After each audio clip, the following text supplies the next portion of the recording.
Hi everyone, welcome back to my channel. I'm Huck. Today we are doing my March wrap up. I am going to try and make this video short and sweet because it is like 10 p.m. and I want to go to bed, but I also really wanted to film this video today. So I'm gonna try and make this short. However, every time I say that in a video, it never happens. It always ends up still being like at least a 20-minute video. So I will try my best and we will see how it goes. But I also read quite a few things in March. It was a pretty good reading month. Well, it had some real ups and downs, but overall I felt very positively about it. So I read 9 things in March. 3 of them were graphic novels, the rest of them were books, and then I also had 3 DNFs in the month. So we'll start off very quickly with the DNFs. The first book that I DNF'd in March was The Girl Who Fell Beneath the Sea by Axio. And this one I DNF'd it just because I feel like what it was doing was not really what I wanted. It very much felt like the outline of a story, but kind of in the way that legends often do, where they just sort of like move things along pretty quickly and go like, okay, so this happened and this happened and this happened, this is this person's motivation, like you get it, go ahead. And that's a lot of times what legends kind of feel like, and I think that the book was intended to be written in this way that felt like a legend, so in that way it was successful. It's just that like what it was doing was not what I wanted from it, so that's why I DNF'd it, not because I necessarily thought it was like terrible or anything. The next book that I DNF'd was Bard by Keith Taylor. I did not get very far into this, maybe like 30 pages or something like that, and I just was like, I can tell this is not for me. This is a book that maybe I should have done a little more research about it before I picked it up, because it was one that I picked up because it just looked kind of interesting. I think it's an Arthurian retelling. So mostly I DNF'd it because the writing wasn't working for me, and I did not like the way that it was kind of handling its characters. I wasn't enjoying the writing. For one thing, some of the word choices, I don't feel like this is me being overly picky. Like there is an instance in which the most logical word for the author to use would have been the word exclaimed, because it would be like, oh no, this person exclaimed. But instead he decided to use the word ejaculated, and I was like, that doesn't even make more sense in the scenario. Like, you made the sentence make less sense, and it's just a weird word choice. I also was not enjoying the main character. He just didn't seem like the kind of character I really wanted to follow. I wasn't loving the direction that it was going, even early on with the one female character that, like, I only, as I said, got 30 pages in, so I had only encountered one female character. But I just wasn't really like loving her character, and it felt like her character probably wasn't going to be expanded on beyond just being like the woman that the main character is sleeping with. Now, I could be totally wrong because I barely got anywhere into this book, but I just wasn't liking the vibes.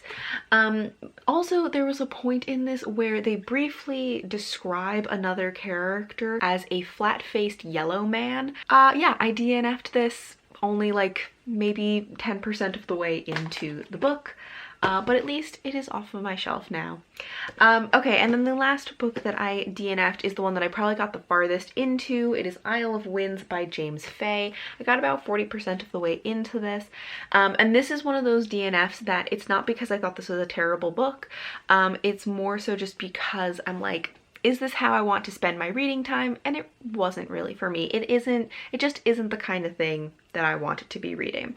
Another one where like maybe I should have thought about this a little bit more before getting it, because it is a kind of story that maybe I would have been able to predict wasn't really my kind of thing. I don't know. Anyway, this is a middle grade that's following this little boy who has grown up with his eccentric grandmother. At the beginning of the book, she dies and he's sent off to live with this distant, like, great aunt that he's never met before, in her, like, mansion, and he finds out that the fairy world is real. He's actually a changeling and like the last scion who has this great destiny to end this like years or centuries long war that's been going on between different fairy factions in the fairy world, and that there are now people hunting him to try and prevent him from fulfilling that destiny. And so he has to very quickly learn about the fairy world and magic, and he's trying to find out more about his family history and who his parents were because he never met them and all of that kind of stuff. And that is a type of story I know a lot of people will enjoy. It's not a story setup that I particularly enjoy. So if that is the kind of thing that you like, then maybe you would like this, but it's just not the kind of thing that I really wanted to be reading, and so I put it down. Okay, so those are my DNFs. Then we're going to get on to the books that I actually finished.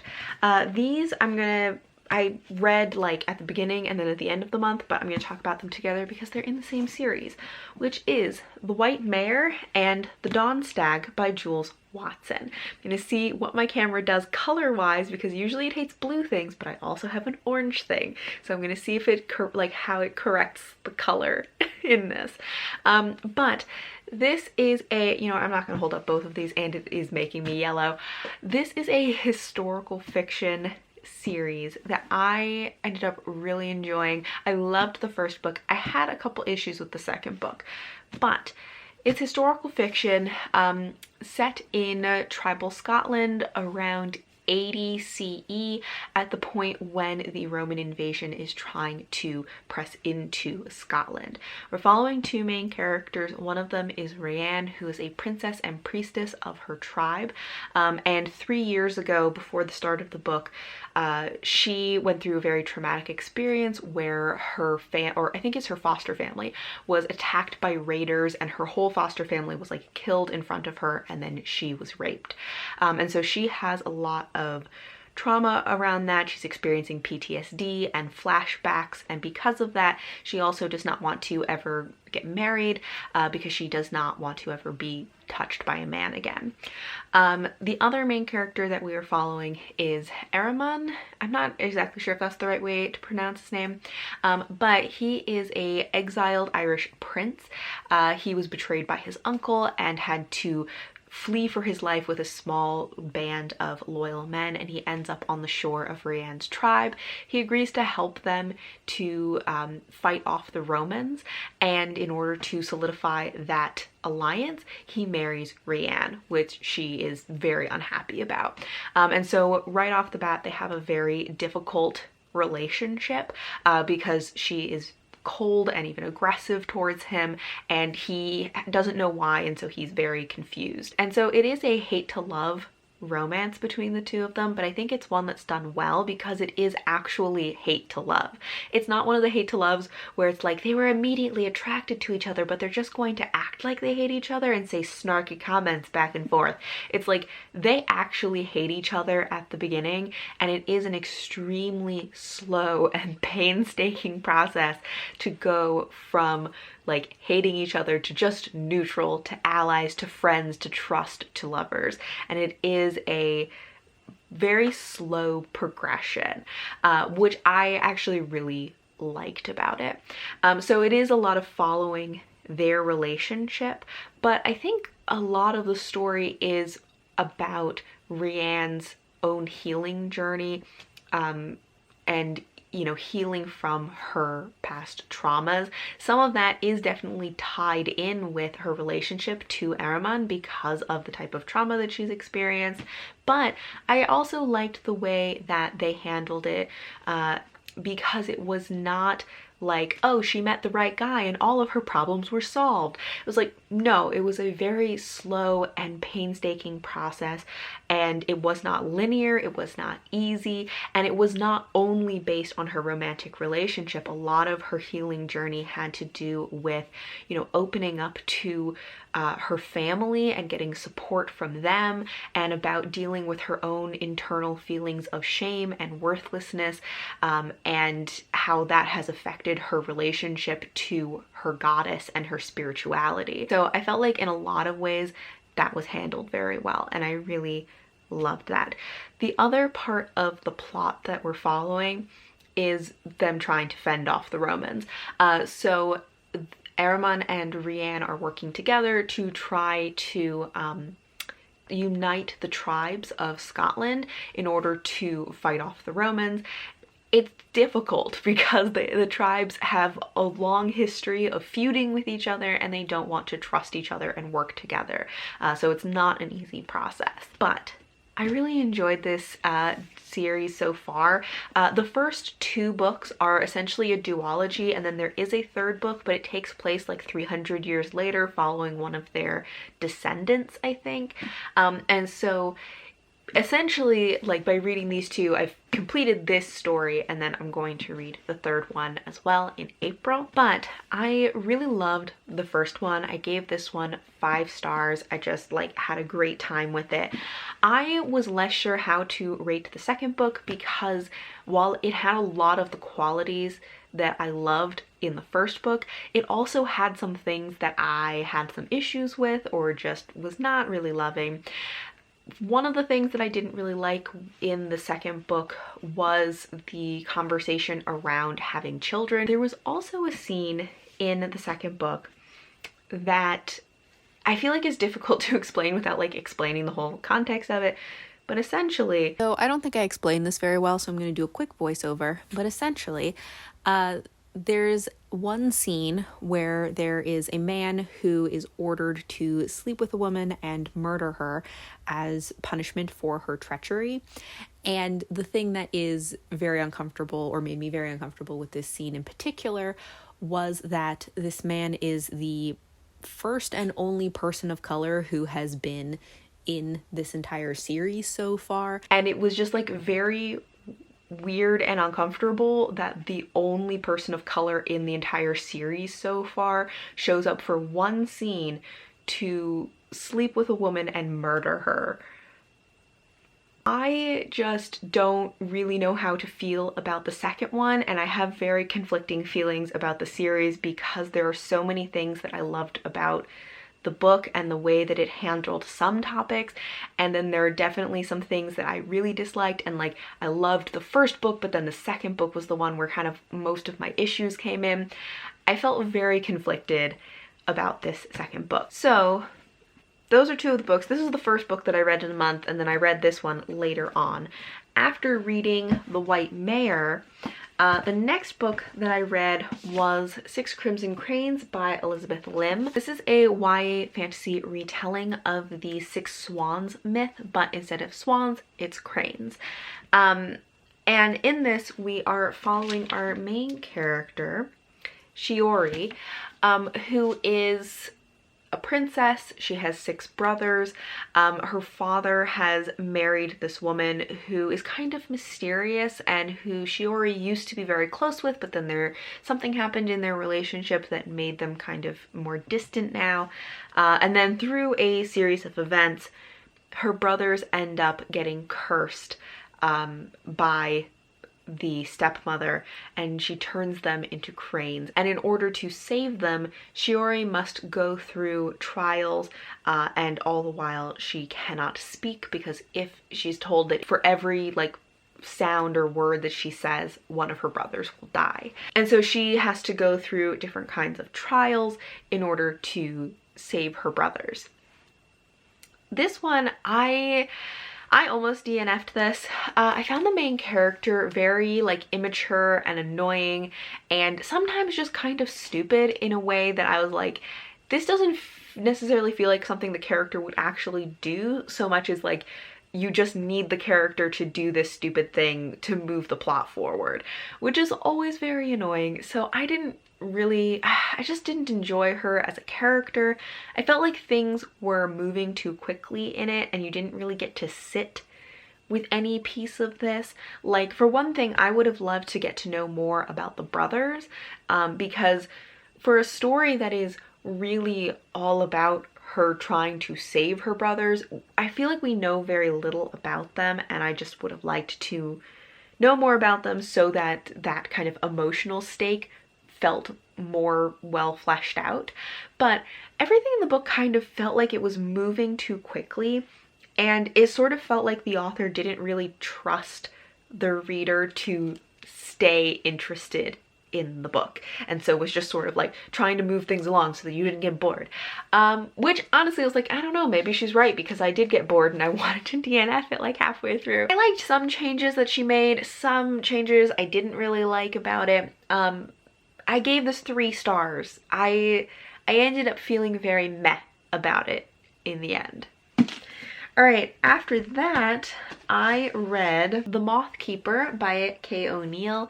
This is the same author that wrote The Tea Dragon Society, so I was very excited to see this come out. This is a graphic novel, which is following this nocturnal community who they have made themselves nocturnal partially to take care of this like specific plant and the moths that, you know, pollinate, I guess. Is it that they pollinate the plant, I guess? Anyway, there are these moths that they have to take care of, and there is somebody who is the moth keeper that's essentially like someone who's a herder, that they go out, take care of the moths every night, and are just kind of like out on their own for long periods of time. And so there's this one person who's been doing it for a long time. We're following a young person who is now learning how to become the next moth keeper, and kind of going out on their own for the first time. And I really enjoyed this. I think that Kay O'Neill always writes these very like lovely, wholesome stories. It always has great art. And this one was very much about like love and community and, you know, mutually supporting each other, and like healing together. It was a lovely little story. So I really enjoyed this. After that, I also read volumes 1 and 2 of Witch Hat Atelier by, what is the author's name? Kamome Shirahama. And so this is following a little girl who wants to learn how to use magic, and one day when she is experimenting with some magic, some things go wrong, someone gets injured, and then a actual witch shows up and decides to take her under his wing, brings her back to his atelier to be trained with his other apprentices. And so she is learning about magic. She's kind of behind because the other apprentices have been practicing for years, and so she's trying to learn and catch up on how to use this magic. There is also some other like secret faction of witches who are maybe trying to use and manipulate her for some mysterious end that we don't quite know yet. So I picked these up because I had heard that they kind of had like Kiki's Delivery Service vibes, which I do definitely see. The first one I was pretty neutral about. I was like, this is cute, but I'm not sure if I'm gonna like keep going with it. But I had the next book, so I decided to pick up volume 2 also. And volume 2 is the one that kind of made me go, you know what, I'm gonna keep going. So I am planning to continue on with the series at this point. Okay, after that, I read The Warriors Apprentice by Lois McMaster-Bujold. This is part of the Vorkosigan saga, which is her like long sci-fi series. I read 2 books before this that were the prequels, and then this is the first one that I have read that is following like the main storyline of Miles Vorkosigan.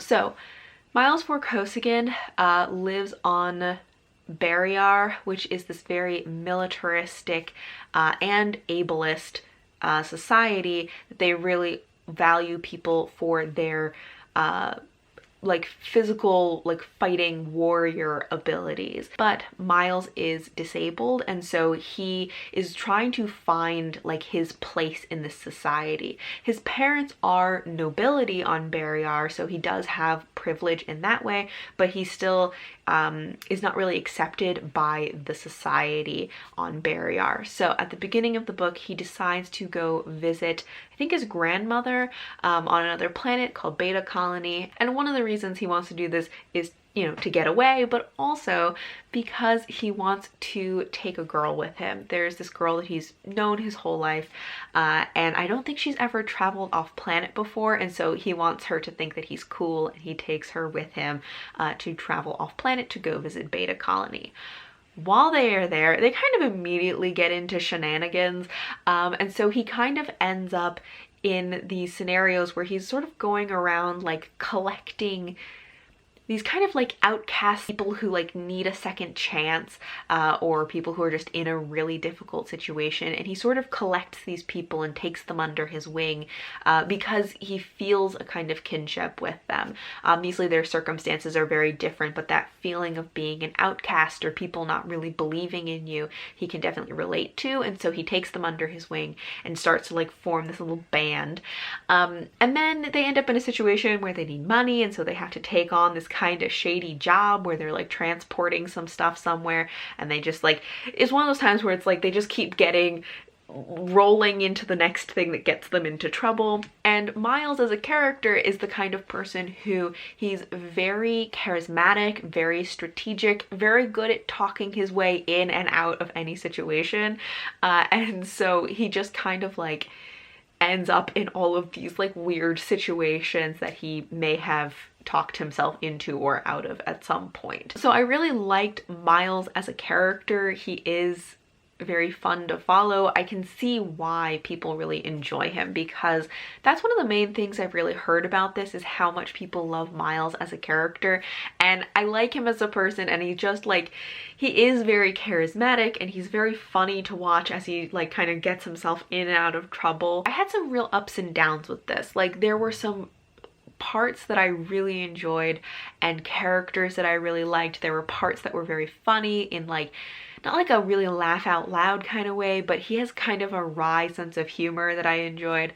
But then there were also some real like lulls that dragged in it. I think this is another one that I felt fairly neutral about, because I had some things that I really liked and some things that really dragged about it for me. So I think I gave it like a 3.5 star rating. And then the last book that I read in the month was The Witches of Ileana by Kate Forsyth.